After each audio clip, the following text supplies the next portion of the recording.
What's up, guys? I am doing another presentation real quick, and this one's going to be, once again, on pathopsychology. Clearly, I failed on explaining that last video.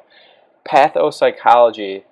Psychology is like the study of the brain and your personality and your mood and how you interact with others and your thought processes.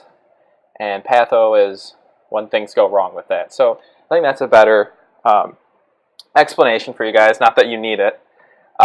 And so today's topic is going to be personality disorders.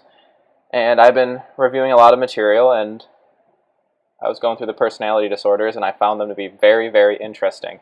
And I think we can make, kind of create little clinical vignettes in our head to help us remember them better. Unfortunately, this presentation is going to be a little on the longer side, so I'm going to try and get right through it, and I'll try not to read everything word for word off the slides. So, what is a personality disorder? Like, you could have anxiety attacks, or you can have, an anxiety disorder. And the difference is that it's kind of like a steady state. It's part of your personality. I don't want to say who you are, but it's part of it. So, these are lifelong conditions, and they can be treated, but we can't really get rid of these things. It's something that you have to live with. And, it's always going to be there, unfortunately. So here's just an overview and how the disorders are clustered into A, B, and C. I'm not totally sure why they're clustered that way, but that's how they're organized. So we'll just keep moving. Paranoid personality disorder. And down in the bottom corner, I got a picture of President Nixon at the time meeting with Elvis Presley. And Nixon was thought to be paranoid, very paranoid. Not thought to be. There's tapes that can prove that. So if you want to search on YouTube Nixon tapes, you'll see some of his paranoia coming out. And aspects of that disease include someone basically suspecting others of exploiting them, harming them, or deceiving them, and they're preoccupied with these thoughts. It kind of takes over their thought process. They're reluctant to confide in others. That just makes sense because they don't want to be taken advantage of. Reads hidden demeaning messages and benign statements. Someone's walking down the road and they say, "Hey, how's it going?" And all of a sudden, this paranoid person is like, what do they mean by that? Is "how's it going" mean, I'm going to kill you later? Stuff like that. Recurrent suspicions about spouse. So a lot of this stuff is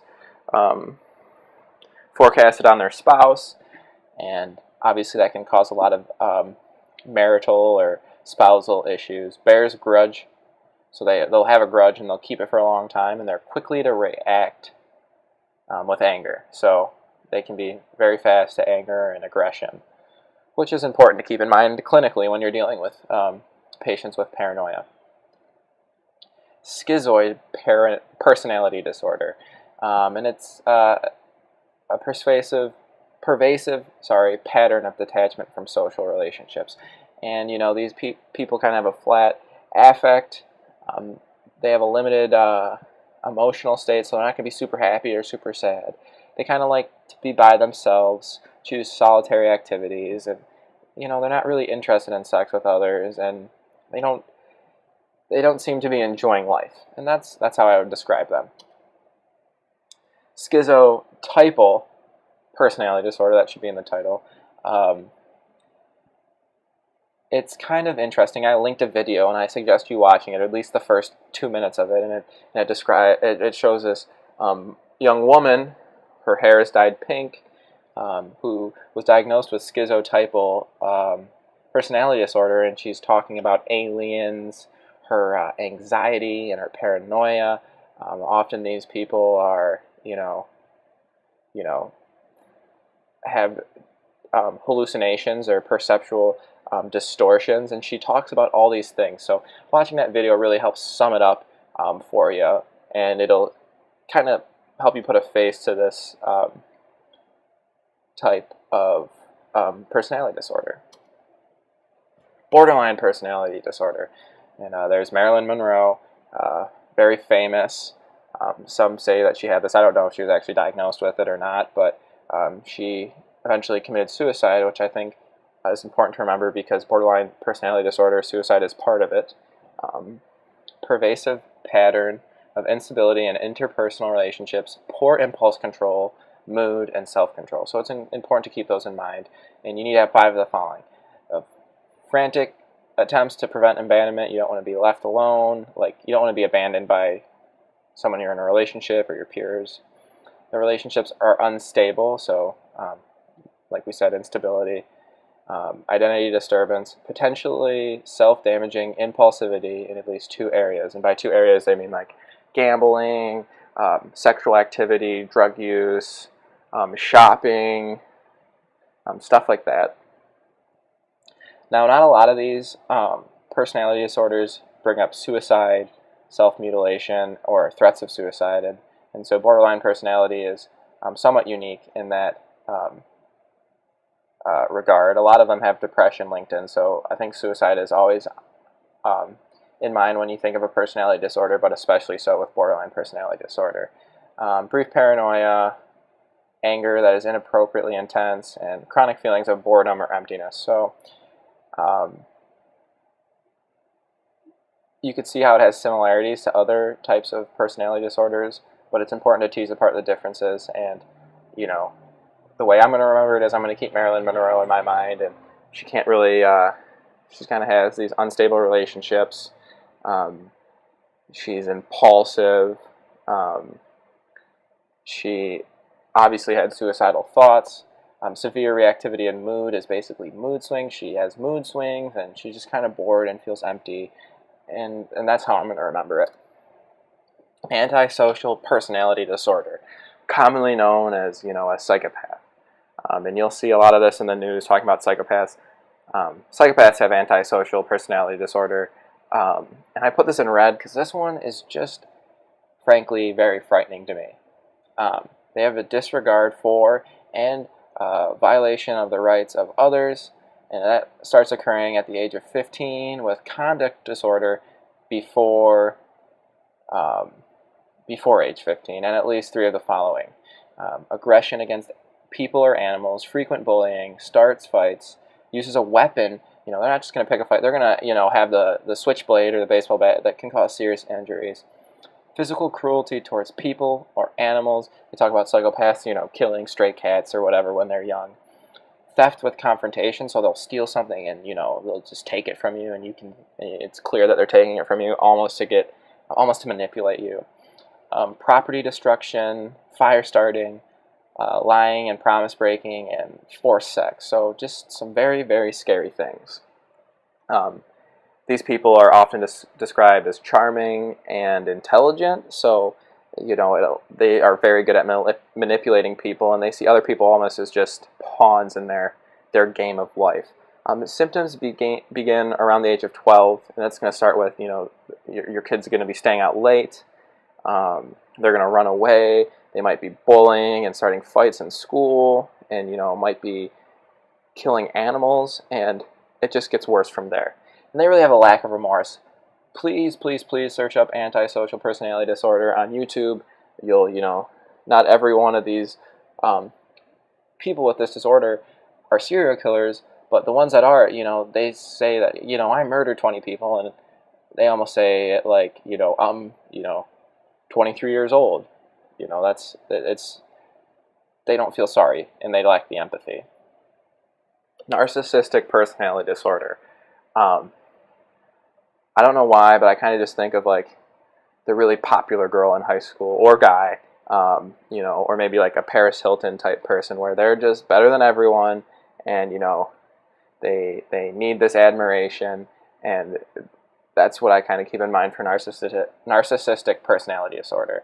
And they need 5 of the following criteria: grandiose sense of self-importance, preoccupation with fantasies of beauty, brilliance, and power, belief that personal uniqueness renders one fit for only association with other brilliant people, need for excessive admiration, sense of entitlement, exploitations of others to achieve personal goals, lack of empathy, frequent envy of others, arrogance and attitude. So just someone who thinks they're better than you, their poop doesn't stink, just that kind of person. They need the admiration.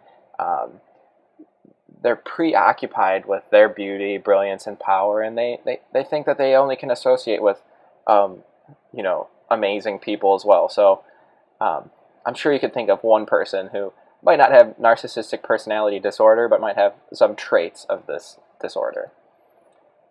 Histrionic personality disorder. And the people with this disorder are very emotional, need attention. They got to be the center of the attention, and they blow everything out of proportion. So, you need at least 5 of the following criteria: discomfort with situation where one isn't the center of attention, relationships that often feature inappropriately seductive or sexual behavior, expression of emotion is shallow and rapidly shifting, frequent focusing attention on self through use of physical appearance, vague speech, overdramatic, easily suggestible, belief that relationships are more intimate than they really are. So this is the kind of person that would, make a terrible relationship partner because, they're overdramatic. It needs to be all about them. Maybe you're not really committed to them as much as they think you are. And maybe that's a good way to remember it, maybe not. Avoidant personality disorder. These people, these people just are kind of afraid of social situations where they can be criticized, rejected, and it causes them to avoid it. A lot of times they're only involved if they're certain they'll be liked. This affects their intimate relationships because they open themselves up to some vulnerabilities. They're preoccupied with concerns of criticism or rejection, inhibited in new relationships due to feelings of inadequacy, convinced they are inferior, and they fear this embarrassment and avoid personal risk. So they're just kind of down on themselves. They don't feel this is kind of similar to the schizoid type, but it's more they don't feel confident. They think they're inferior, and it's not that they don't like hanging out with people, but they're afraid of being criticized or rejected by them, and it really shapes the way they live. Dependent personality disorder, aka stage 5 clinger. That's how I remember it in my head. It might not be the most politically correct, but you just think of that person that you dated that they're 7 steps ahead of you. They want to move into your house and get married in 3 weeks and start having kids, and you met 2 days ago. They need to be cared for, leading to clinging, submissive behavior, and fears of separation, demonstrated by 5 of the following. Need for lots of advice on basic decisions. I mean, these people can't decide. Need for others to be responsible for major life areas. They can't hardly take care of themselves. And that's where some of that submissive stuff comes into play. Trouble starting new projects or finishing them. Difficulty expressing disagreement due to fear of repercussions.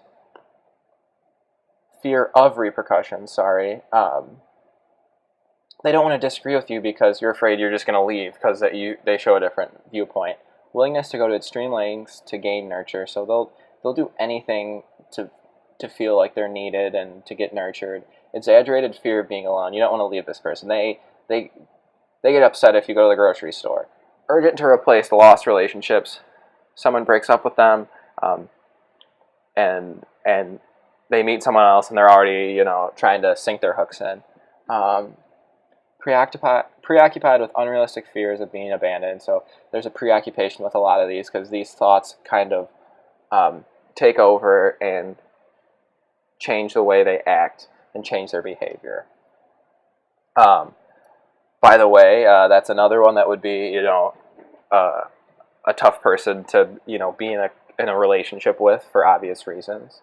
Okay, obsessive compulsive disorder. I didn't write everything out because it's a very commonly known disorder, but it's important to tease out the difference between an obsession and a compulsion. Obsession are intrusive, repetitive thoughts which cause anxiety and distress.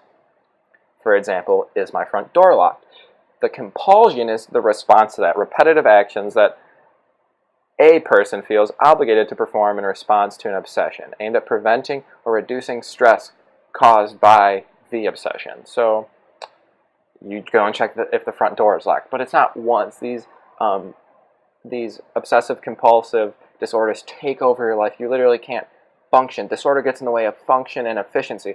Some of the stuff that they have, it's like, they're perfectionists, which could be helpful in certain things, but they're so much so perfectionist that it totally ruins their efficiency and functionality. They can't compromise, nothing like that. And a few classes of these obsessive compulsive disorders, these aren't official, but they see these checkers, washers, hoarders, and symmetry seekers. And once again, a lot of these disorders you can search on YouTube and get really good examples to help you remember. So YouTube search obsessive compulsive disorder, and there's like this obsessive compulsive camp, and it had almost one of all of these: symmetry seekers, checkers, washers, and hoarders. So it was cool to see those different types. And then, since we still have some more time, I'll read off the needed criteria. So it says 4 of the following: absorbed with details, lists, order, organization, rules, or schedule, to the extent that the purpose of the activity is lost. So they can't even complete the activity because they're too obsessed with everything else. Perfectionist to a degree that interferes with completing tasks. Workaholic. Overly conscientious, inflexible about ethics or morals or values. Saves worthless items for no real or sentimental value. Stingy towards self and others, and saves a lot for the future. So that kind of goes into the hoarding stuff. Rigid and stubborn. It really is an obsession to them, and it causes them distress to not be able to complete their compulsion and basically relieve this obsession of theirs. So as you can imagine, it'd be very debilitating. It'd be hard to work in a team or even by yourself, depending on what your obsessions are. So that is OCD, and please search that up because you'll get a lot of good examples. So here's my summary, and I kind of put like a few words to kind of summarize them so you can remember them a little better and organize them in your head. And sometimes it helps just have a really far out view of a topic, and then once you get that down, you could start memorizing the details. Paranoid. Everyone is out to get me. Everyone, That's an easy one to remember. Schizoid. Solitary, asexual, and nothing pleasurable. And that pretty much sums that up. Schizotypal personality disorder. Eccentric-looking person. Maybe you can picture the young woman with pink hair. Aliens are controlling the world. Perceptual distortions, some paranoia, maybe some anxiety about this, and that kind of sums up schizotypal.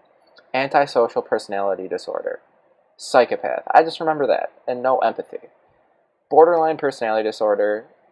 These people are self-damaging, unstable relationships, mood swings, and suicide. So self-damaging is different from the suicide because they're engaging in damaging sexual practices, gambling, shopping, substance abuse practices, what have you. Histrionic personality disorder. I'm the second coming of Jesus, bow to me. Unfortunately, I got that mixed up with narcissistic. That's narcissistic. They're grandiose. They are preoccupied with basically how awesome they are. Histrionic is the oh my, OMG, look at me, and it's really in all caps and exclamation marks because they're, they blow these things out of proportion. They need to be the center of attention. And then in the cluster C disorders, avoidant personality disorder, they just fear social disapproval. And then dependent personality disorder, stage 5 clinger. Really think of someone who creates relationships where they're dependent on someone. They can't make decisions. They need help with basic, tasks, and they can't really complete certain tasks because, they can't see things through. And if you break up with them, they're on to someone else in 2 days. So that's basically my summary of the personality disorders. Once again, to reiterate, histrionic and narcissistic are mixed up in this slide. So that is the end. Once again, I got my images from pixabay.com.